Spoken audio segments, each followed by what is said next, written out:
12ஆம் வகுப்பு கணிதம் 8வது சாப்டர் வகையீடுகள் மற்றும் பகுதி வகைக்கெழுக்கள் பயிற்சி 8.3. அதில் இப்போ நம்ம பார்த்துக்கிட்டு இருக்கிறது முதல் question. g of x, y அப்படின்னு சொல்லி ஒரு சார்பு கொடுத்துருக்காங்க.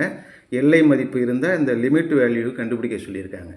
முதல்ல g of x என்ன கொடுத்துருக்காங்க அப்படின்னா 3x² - xy வகுத்தல் x² y² ப்ளஸ் 3. இது g of x, y ஓட மதிப்பு. இதில் நம்ம இந்த லிமிட் மதிப்பு இருக்கு இல்லையா, லிமிட் x y அப்படிங்கிறது டென்ஸ் டு 1 2, எக்ஸுக்கு பதிலாக 1 ஒய்க்கு பதிலாக 2 அப்படின்னு இந்த ஜியில் கொடுக்கணும். ஜினா ஜியில் x, yங்கிற சார்பு இருக்குது. எக்ஸுக்கு limit x, y tends to 1 2, இந்த g of x, yக்கு பதிலாக கணக்கில் இருக்கிறத அப்படியே எழுதிப்போம். 3x² - xy வகுத்தல் x² + y² ப்ளஸ் 3. இதில் அந்த மதிப்பை பிரதியிட போகிறோம். எக்ஸுக்கு பதிலாக 1, ஒய்க்கு பதிலாக 2. எக்ஸுக்கு பதிலாக 1 கொடுத்தோம்னா 1² மைனஸ் எக்ஸுக்கு 1 ஒய்க்கு 2 வகுத்தல் எக்ஸுக்கு பதிலாக 1² ஒய்க்கு பதிலாக 2² ப்ளஸ் 3. இது சுருக்கினா என்ன வரும்?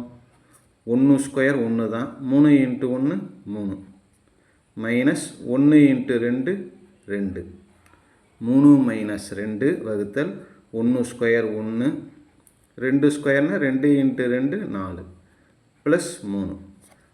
அப்போ என்ன வருது? 3ல் 2 போயிடுச்சுன்னா 1 வகுத்தல் 1 5 8. 1/8 அப்படிங்கிறது தான் இந்த முதல் கொஸ்டினுக்கு ஆன்சர்.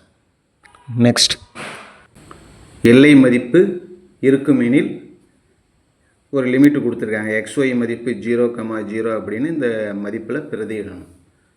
இதில் லிமிட் xy அப்படிங்கிறதோட மதிப்பு 0, 0. காஸ் எக்ஸோட அடுக்கில் 3 ஒய்யோட அடுக்கில் 2 பை x + y + 2 கணக்கில் கொடுத்துருக்காங்க. இதில் இந்த மதிப்பை நம்ம பிரதியிடணும். எக்ஸுக்கு பதிலாக ஒய்க்கு பதிலாக பிரதியிட்டோம்னா நமக்கு என்ன வரும் அப்படின்னா சிம்பிளாக போட்டுடலாம். எக்ஸுக்கு பதிலாக 0, ஒய்க்கு பதிலாக 0. ஏன்னா ரெண்டுமே 0 தானே கொடுத்துருக்காங்க. அப்போ மேலே 0 தான் வரப்போகுது. பை எக்ஸுக்கு 0, ஒய்க்கு 0 கொடுத்தோம்னா இது ரெண்டும் 0 ஆகிடும். 0 ப்ளஸ் எது மட்டும்தான் இருக்கும்னா 2 மட்டும்தான் இருக்கும். 0/2 அதுக்கு முன்னாடி என்ன இருக்கும்னா காசுன்னு இருக்கும். Cos 0/2 = cos 0. காஸ் 0 அப்படிங்கிறதோட மதிப்பு என்ன அப்படின்னா காஸ் 0வோட மதிப்பு 1. இந்த 1 தான் ஆன்சர். கணக்கில் f of x, y = என்ன கொடுத்துருக்காங்க? y² - xy by √x - √y. இது தொகுதி, இது பகுதி. பகுதியில் இந்த மாதிரி ரூட்டில் வந்ததுன்னா நம்ம என்ன செய்யலாம் அப்படின்னா y² - xy by √x - √y அப்படின்னு நமக்கு பகுதியில் பின்னமாக இருக்குது, அதாவது ரூட்டில் வந்திருக்கு. ரூட்டில் வந்தால் என்ன செய்யலாம்னா இந்த கீழே இருக்கிறதுக்கு பகுதியில் இருக்கிற உறுப்புக்கு இணையன்னா என்னென்னா இங்கே நடுப்புற என்ன குறி இருக்கோ அதுக்கு எதிர்குறி போடணும். மைனஸ் இருக்கிறதுனால ப்ளஸ்ன்னு எழுதணும். √x + √y அப்படின்னு பெருக்கி அதே மதிப்பாலேயே வகுத்தணும். √x + √y. ஏன்னா ஒரே மதிப்பால் பெருக்கி அதே மதிப்பால் வகுத்துட்டோம்னா இந்த மதிப்பு மாறாமல் இதே ஆன்சரே வரும். அதுக்காக ஒரு நம்பரால் பெருக்கிறோம், அதே நம்பரை கீழே எழுதிக்கிறோம். இது எப்படி வந்ததுன்னா இங்கே கீழே மைனஸ் இருக்கிறதுனால ப்ளஸ் போட்டுக்கிறோம். இப்போ இந்த ரெண்டுத்தையும் பெருக்குனா நமக்கு என்ன கிடைக்கும் அப்படின்னா மேலே இருக்கிறது y² - xy × √x plus root y. இதில் ஒன்றும் மாற்றம் இல்லை. வகுத்தலில் பகுதியில் இது a minus b a plus b, a minus b into a plus பின்னு இருந்தால் இதனுடைய ஃபார்முலா என்னென்னா ஏ ஸ்கொயர் மைனஸ் பி ஸ்கொயர்னு வரும். ஏ ஸ்கொயர் மைனஸ் பி ஸ்கொயர்னால் இதை ஸ்கொயர் பண்ணணும் மைனஸ் இதை ஸ்கொயர் பண்ணணும். இந்த ரூட் எக்ஸை ஸ்கொயர் பண்ணால் என்ன வரும்? ரூட்டு போய்டும் எக்ஸ்ன்னு வரும். அதே போல் ரூட் ஒய்யை ஸ்கொயர் பண்ணோம்னா ரூட்டு போய்டும் ஒய்ன்னு வரும். எக்ஸ் மைனஸ் ஒய்ன்னு வரும். எக்ஸ் மைனஸ் ஒய் சீக்குவல்ட்டு இன்னும் ஒரு ஸ்டெப்பு. இந்த மேலே இந்த இதில் ரெண்டுத்துலேயுமே ஒய் இருக்குது. அந்த ஒய்யை வெளியில் எடுத்துருவோம். ஒய்யை வெளியில் எடுத்துட்டோம்னா இதில் ஒரு ஒய் இருக்கும் மைனஸ் இதில் ஒய்யை வெளியில் எடுத்துட்டோம்னா எக்ஸ் இருக்கும் into root x plus root y வகுத்தல் எக்ஸ் மைனஸ் ஒய் அப்படின்னு இருக்குது.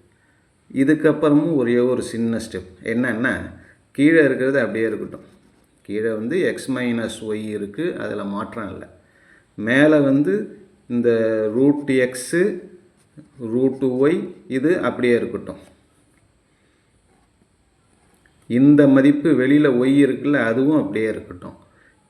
ஒய் மைனஸ் எக்ஸ்லேருந்து நம்ம ஒரு மைனஸை வெளியில் எடுக்கணும். மைனஸை வெளியில் எடுத்துட்டோம்னா இங்கே இருக்கிற மைனஸில் இருக்கிற உறுப்பு ப்ளஸ் ஆகிடும், ப்ளஸில் இருக்கிற உறுப்பு மைனஸ் ஆகிடும். முடிஞ்சுதா? இப்போ இந்த எக்ஸ் மைனஸ் ஒய்க்கும் இந்த எக்ஸ் மைனஸ் ஒய்க்கும் அடிபட்டு போயிடுது. மீதி நமக்கு என்ன கிடைக்கும் அப்படின்னா சீக்குவல்ட்டு மைனஸ் ஒய். அதுக்கப்புறம் இந்த ரெண்டும் கேன்சல் ஆகிடுது. இந்த ரூட் எக்ஸும் ப்ளஸ் ரூட்டு ஒய்யும் மீதி இருக்கும். இதுதான் மிச்சம் இருக்குது. இது எதோட மதிப்பு அப்படின்னா எஃப் ஆஃப் எக்ஸ் கமா ஒய்யோட மதிப்பு. இப்போ ரெண்டு பக்கமும் லிமிட் xy அப்படிங்கிறது டென்ஸ் டு 0 0,0 அப்படின்னு கணக்கில் கொடுத்துருக்காங்க. Into f of x comma y equal to அதே போல் limit x comma y tends to 0,0. இதை இங்கேயும் எழுதிக்கிறோம். இங்கே இருக்கிற f of x comma y எழுதிக்கிறோம். அதுபோல் ஈக்குவல் டு கந்தாண்ட என்ன இருக்குது? மைனஸ் ஒய்யும் ரூட் எக்ஸு ப்ளஸ் ரூட் ஒய்யும் இருக்குது. என்ன செய்யணும்னா எக்ஸுக்கு பதிலாக 0 ஒய்க்கு பதிலாக 0 கொடுக்கணும். எக்ஸுக்கு பதிலாக 0 ஒய்க்கு பதிலாக 0 இங்கே இருக்கிற ஒய்க்கு பதிலாக 0 கொடுத்தோம்னா மொத்த மதிப்பு என்ன ஆகிடுது? 0ன்னு ஆகிடுது.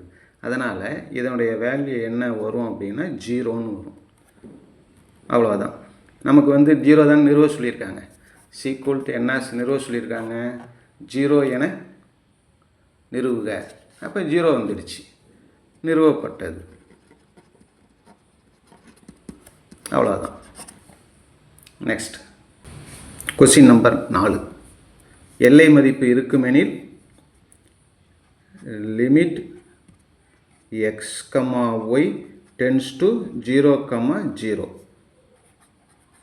Cos e power x sine y by Y.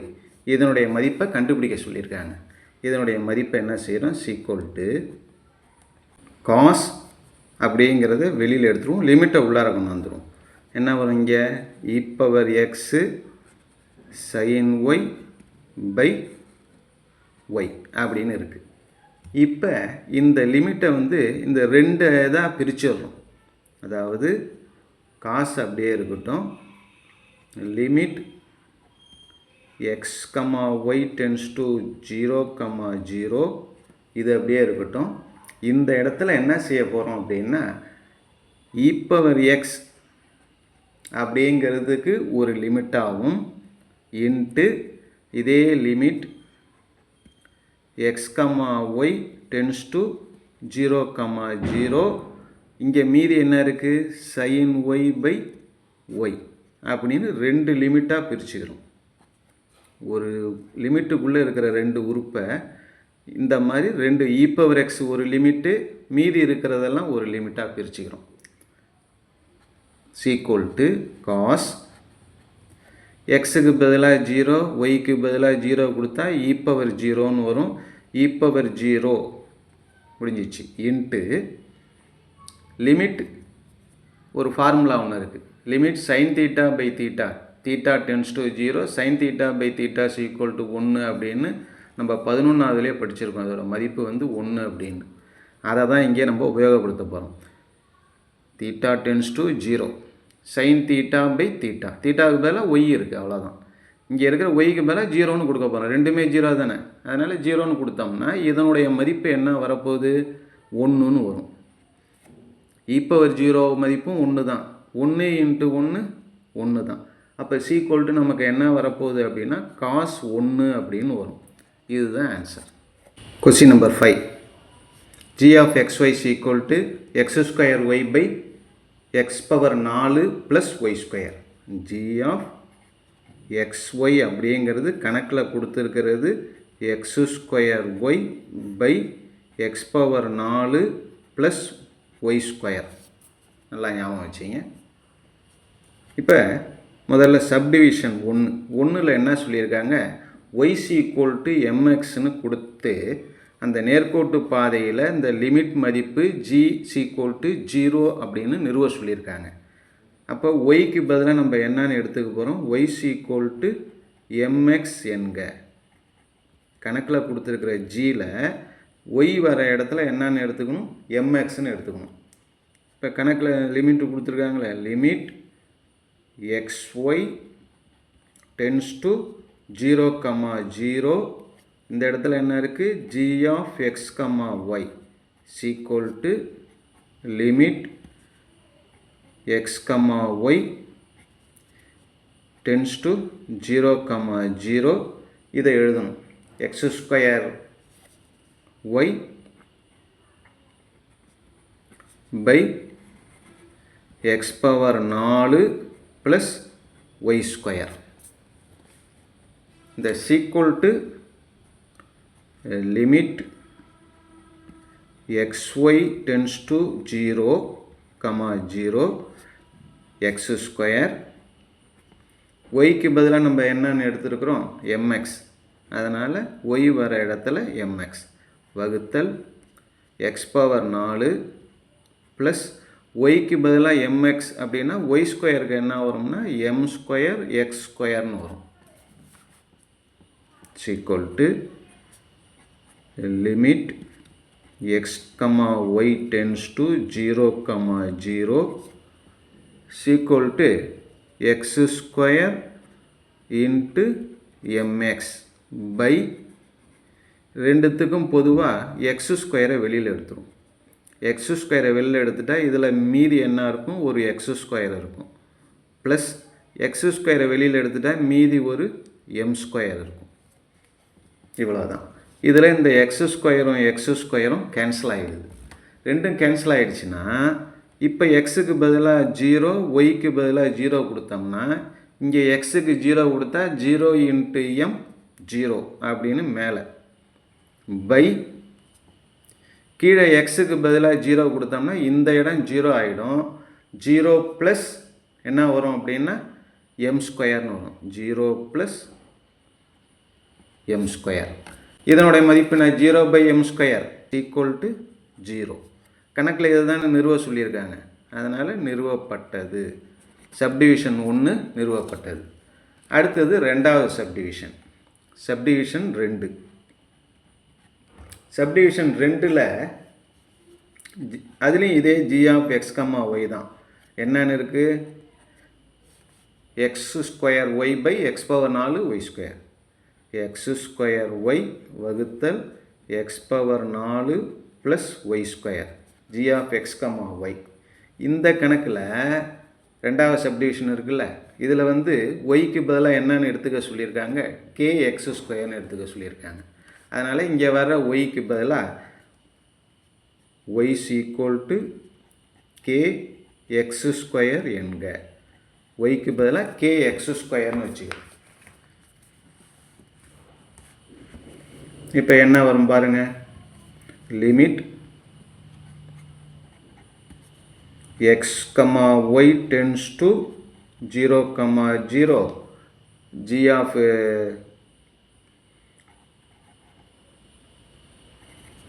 x, y equal to limit x, y tends to 0, 0. இந்த இடத்துல இருக்கிற இந்த x ஸ்கொயர் y வகுத்தல் x power 4 plus y square equal to limit x, y tends to 0, 0 x square yக்கு பதிலாக என்னன்னு எடுத்துருக்கிறோம் kx square. அதனால் இந்த yக்கு பதிலாக k into x ஸ்கொயர் வகுத்தல் x பவர் 4 ப்ளஸ் yக்கு பதிலாக kx ஸ்கொயர். y ஸ்கொயர்னால் என்ன வரும்? இதோட ஸ்கொயர் இதோட ஸ்கொயர். kயை ஸ்கொயர் பண்ணோம்னா k ஸ்கொயர் வரும். x ஸ்கொயரை ஸ்கொயர் பண்ணோம்னா xோட அடுக்கில் 4 வரும். Equal to limit xy tends to 0, 0 மேலே வந்து x பவர் 4 இன்ட்டு k வகுத்தல் இதுலேயும் x பவர் 4 இதுலேயும் x பவர் 4 இருக்குது. அப்போ x பவர் 4 வெளியில் எடுத்துடுறோம். எடுத்துட்டோம்னா இந்த இடத்துல 1ன்னு வரும். இந்த x பவர் 4 வெளியில் வந்துட்டுனா மீதி k ஸ்கொயர்னு இருக்கும். ஈக்குவல் டு இந்த x பவர் 4ம் x பவர் 4ம் கேன்சல் ஆகிடுது. இப்போ எக்ஸு ஒய்க்கு பதிலாக 0ன்னு கொடுத்தோம்னா இங்கே XYயே இல்லை. அதனால் 0ன்னு கொடுத்தோம்னாலும் கொடுக்கலனாலும் நமக்கு என்ன தான் வரும் ஆன்சர்னால் மீதி இருக்கிற k/1 + k ஸ்கொயர்னு வரும். இதுதான் கணக்கில் நிறுவ சொல்லியிருக்காங்க. இந்த ஆன்சரை நிறுவ சொல்லியிருக்காங்க, நிறுவப்பட்டது. அவ்வளோதான். நெக்ஸ்ட் 6வது கணக்கு. சார்பு x, y = x² y² by y² + 1 அப்படிங்கிறது ஒவ்வொரு x, y belongs to r²க்கும் தொடர்ச்சியானது அப்படின்னு நிறுவனம். தொடர்ச்சியானது அப்படிங்கிறது என்ன அப்படின்னா ஒன்றும் இல்லை, ரொம்ப simple. f of x, y அப்படிங்கிறது நம்ம முன்னாடி ஆரம்பத்தில் லிமிட்டுன்னு எடுத்துருப்போம் இல்லையா? இந்த r² அப்படிங்கிறதுல ஒரு பாயிண்ட் எடுத்துக்கிறோம், ஒரு புள்ளி எடுத்துக்கிறோம். a, bன்னு ஒரு புள்ளி எடுத்துக்கிறோம். அந்த புள்ளியை எடுத்துக்கிட்டு இந்த புள்ளி எதில் இருக்குது? AB ரெண்டுமே எதுலேருந்து எடுத்துக்கிறோம்னா r²லேருந்து எடுத்துக்கிறோம். இந்த புள்ளியை limit f of x, y அப்படிங்கிறதுல பிரதியிட்டோம்னா xy அப்படிங்கிறதுக்கு பதிலாக என்ன வரும்னா a, bன்னு வரும். அப்படின்னு பிரதியிட்டோம்னா நமக்கு ஆன்சர் என்ன வரணும் அப்படின்னா f of a, bன்னு வரணும். f of x, y அப்படிங்கிறது f of a, bன்னு வந்தால் இது வந்து என்னென்ன தொடர்ச்சியானது அப்படிங்கிறது தான் இதுக்கு அர்த்தம். இப்போ என்ன செய்ய போகிறோம்? a, b அப்படிங்கிற புள்ளி r²ல் இருக்கிறதா எடுத்துப்போம் என்க அப்படின்னு வச்சுக்கிறோம். இப்போ f of a, b அப்படின்னா என்ன வரும்? அதாவது f of x, yனா இந்த மதிப்பு. x, yக்கு பதிலாக a, bன்னு எடுத்துக்கிட்டால் இது என்ன வரும்னா a² - b² by b² + 1 அப்படின்னு வரும்.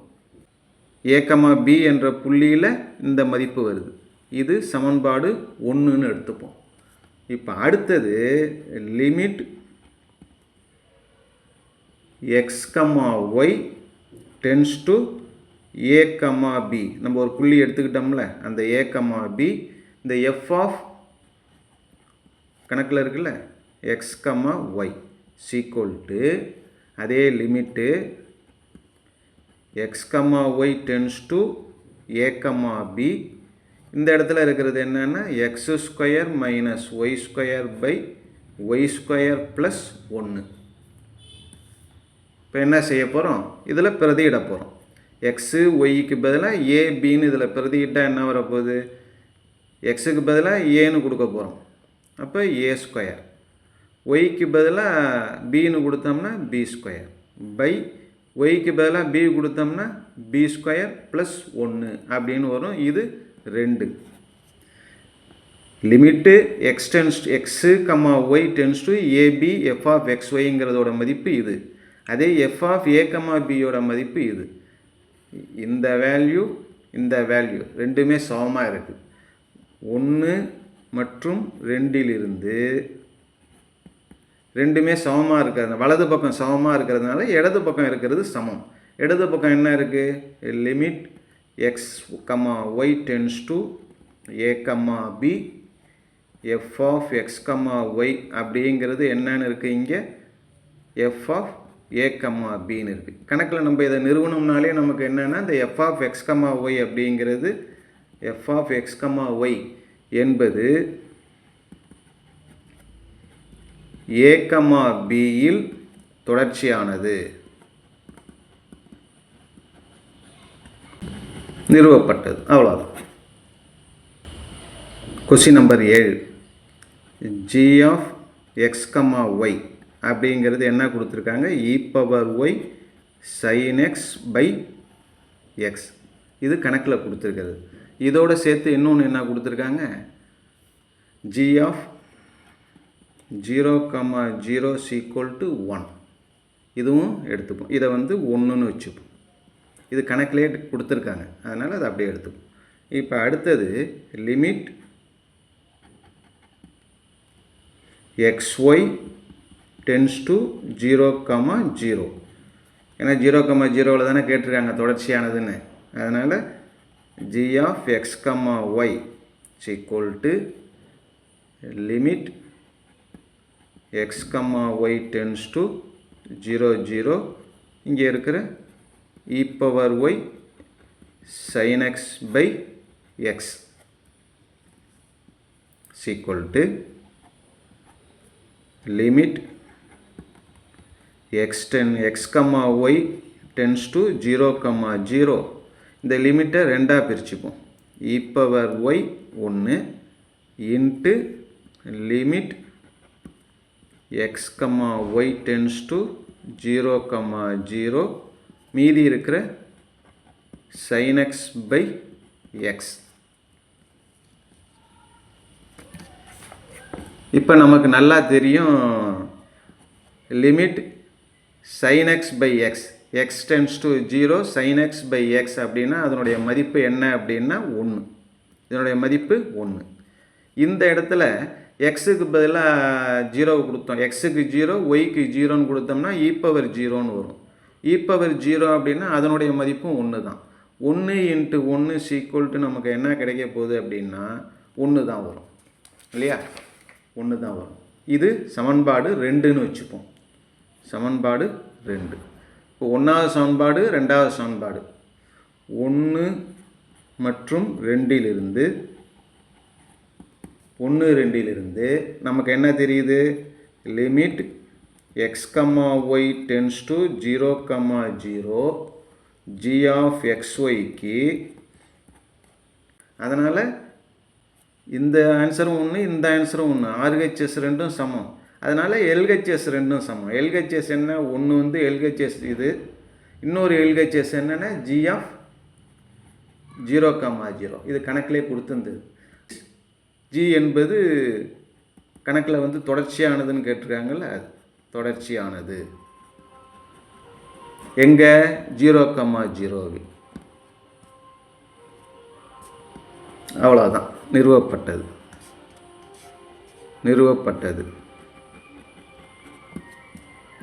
ஓகே.